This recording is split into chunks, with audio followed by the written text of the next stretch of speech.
This is going to be a video game review that I've had for quite a while, but I just actually completely beat it through yesterday and finished it. I did not get all the trophies. By the way, if you want a game that has a ton of trophies, it can last you an extremely long time, Fallout 3 is the game to get. This was released a long time ago. I picked it up used at GameStop probably a few months ago, back in about February, I believe, and I haven't got through it until just now, just yesterday, which was May 18th.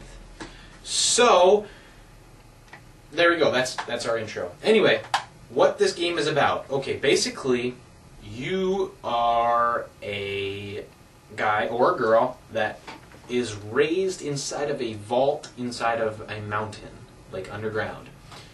Why? There's a community inside of a mountain that you are born into and grow up in. And outside, there's a place called the Wasteland. What happened was there was atomic nuclear warfare, and it wiped everything out. There's just remains of random buildings and such around there. And there's all kinds of things that you're going to meet in the Wasteland. By a series of events, you end up out in the Wasteland, even though other people don't think you're fit to go out there and be ready for that. But you are released into the Wasteland, and you're on your own from then on. This is a free roaming game. It has a very, very large map, and you level up in the system. I'd say it's an RPG type of game slash first-person shooter. Kind of ties them both together, but it does it very, very well how it ties it together. First of all, this game is rated M, by the way, so you're going to have to be 17 or older to buy it yourself, or get your parents to buy it for you. As far as language and stuff, there is quite a bit of language in the storyline, so just watch out for that. There is a lot of violence, but I mean, I think they did a great job on the violence. It's very graphical and very, very well done. Anyway, back into the game. So you're released in the Wasteland, and there's a series of quests that you have to come across. You walk up to random people, start talking to them, and they could possibly give you a quest to go on, and then they give you rewards through that, and you just build up and stockpile all your items and all kinds of weapons, and upgrade and repair your weapons, and build custom weapons, get armor. When you encounter people in the Wasteland, you'll encounter everything from raiders, which are basically the same thing as you, other humans just mooching off of dead people or other things that are laying around in all these leftover buildings. You'll encounter mutants, you'll encounter super mutants, there's bugs that shoot fire, there's huge spiders, there's just all kinds of stuff. There's behemoth mutants, there's paladin guys, there's all kinds of people, there's lots and lots of different varieties, and everything you kill is going to drop something or have something on their body. So you search through their remains, and they can drop anything from bottle caps, which is your money, it's the currency in this time after the war, or all the way to the armor they're wearing, and that's really cool. There's a thing called VATS, V-A-T-S, that you press R2, or the bumper button if you're on the 360. Basically, it puts everything in, it like pauses the game, and you can target any part of your opponent's body. So you can shoot at their head, you can shoot their torso, you can shoot their left arm, their right arm, their left leg, their right leg, and you can, for instance, if they got a pistol in the right hand, you can target their arm or their pistol, and if you shoot their pistol, it'll break and fall out of their hand. They'll pull out another weapon if they have one, otherwise they'll run after you with their fists. It's really cool how it goes. And you can shoot off their arm if you target that enough. And you can break their armor and stuff like that. And the really cool thing is, for instance, if they're wearing a helmet and they're wearing armor, right? You target their head, you shoot them in the head, and blow their head off. The helmet they drop is going to be either non-usable because it's broken, or it's going to be very damaged because you just blew their head off through their helmet. Which is cool. I really like that, because you got to think before you're going to shoot someone. You know, you need to repair your helmet, and they got the same one on.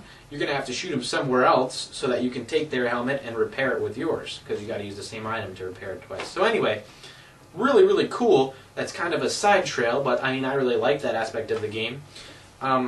There's all kinds of people, all kinds of quests you can do, like I said. You just basically, it's really cool. You're all by yourself, you come across people. There's people that have warrants to kill you too, so they try and hunt you down sometimes. You come across a big gang of guys you gotta kill. There's also followers, people that will come along because you help them with something. They'll come and follow you around and help you out with a few quests, be some backup for you so you're not all alone all the time. This game is really long. There's a ton of quests in it. I don't even know how many hours you're gonna have to play to actually beat this game fully and get all the trophies. Let's just say I finished the game and I got 17% of the trophies.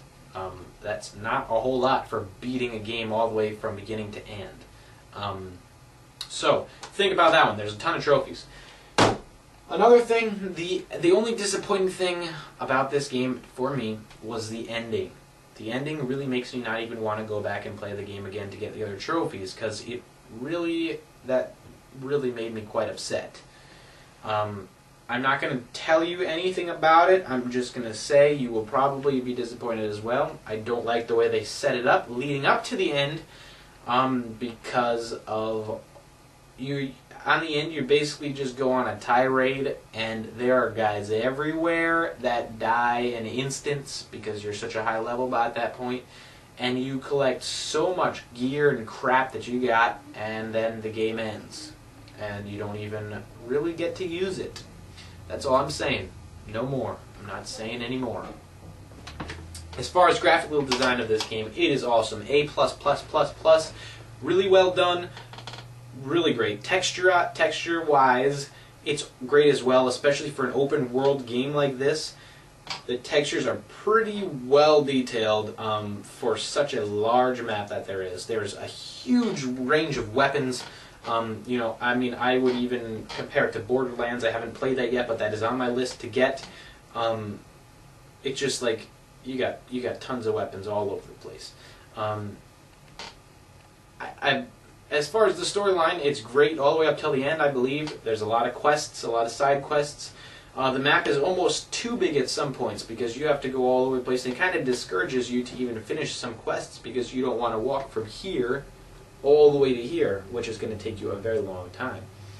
I like the fact you got to rest and all that stuff. You got to go to sleep, otherwise you're not well rested. You know, you got stim packs, which is like a med pack in most other games. You got all kinds of food that can be dropped that you can eat that heals various amounts of hit points and also gives you radiation as well. So you have to sleep that off, or drink purified water, or use a Radaway, which is like another med pack that gets rid of it. So it's really awesome, great game. That's about all I got to say to it. As far as buying it, I got this one for 25 bucks. Okay, any game for the PS3 that costs 25 bucks, I'm going to go out on a limb here. I'm going to say that is pretty much probably worth it.